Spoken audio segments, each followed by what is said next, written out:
Hi, I've got this meandering watercolor journal made out of 140-pound watercolor paper.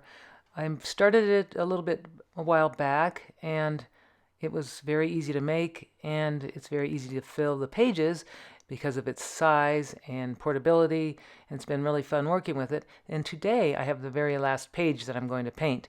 This book was so easy to make. I actually have the instructions in another video, so please check it out. But come back here and we will get started on the last page. I created a wash of just kind of muted tones on the page and just kind of didn't go all the way to the borders.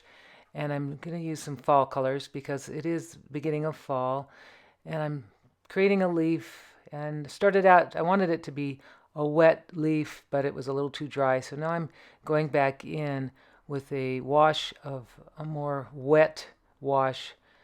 It's very important to have, while you're working with watercolor, I found that the wetter it is, what I want to say is that there's a lot of control as far as your water, because water is the most important ingredient in watercolor.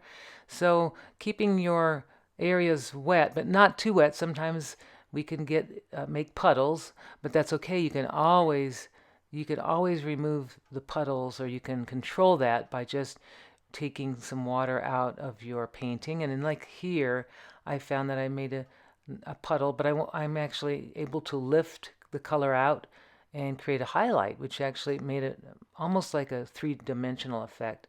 So I'm just taking a wet brush without any color in it, and I'm lifting color out of the paper, and you can see that is just kind of creating that highlighting, which is really, really interesting. You can usually repair areas and lift and create interesting effects. Watercolor, I guess, can be erased. It depends if it's a staining color or not. Now, these paints are Daniel Smith watercolors. I'm enjoying the fall colors, the nice warm oranges and browns and purples, and just want to see what happens. I want my leaves to look like they're falling, ready to fall from the tree.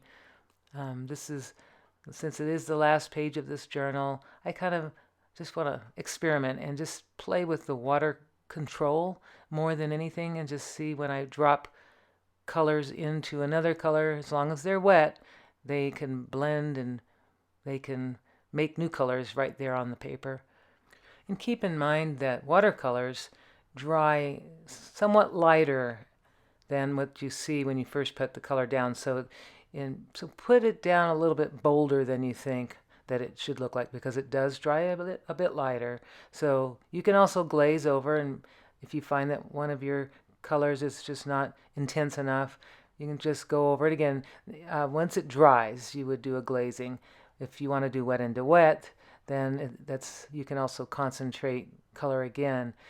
So what I noticed on these is I thought I'd like to try that lifting technique again, because these watercolors really aren't staining very much, and I like that.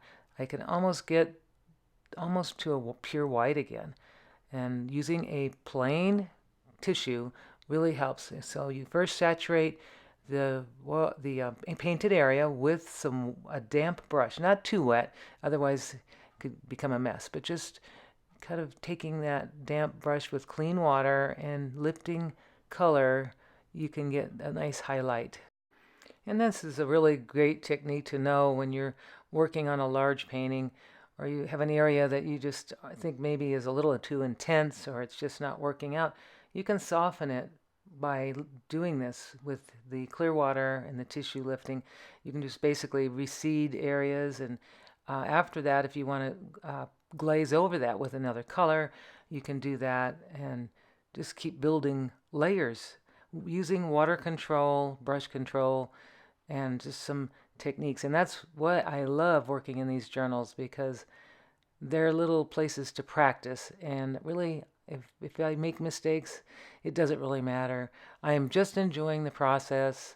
I'm kind of experimenting and trying new things. And so the very last part here, I'm going to detail.